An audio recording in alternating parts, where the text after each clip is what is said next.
alitupenda sana, akamtoa mwana wake wa pekee, ili tusipotee gizani, bali tupate uzima wa milele. Alimtuma Kristo atuokoe, upendo wake haukupimika. Kwa neema yake tumeokolewa, kwa jina la Yesu tunaishi. Utatu Mtakatifu afanya kazi, Baba, Mwana, Roho wa kweli.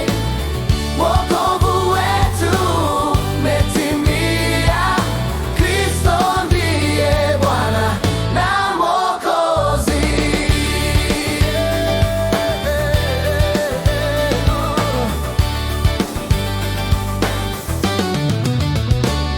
Roho Mtakatifu hutufundisha, hutushuhudia Kristo ni nani, hutupa nguvu ya kushuhudia hadi mwisho.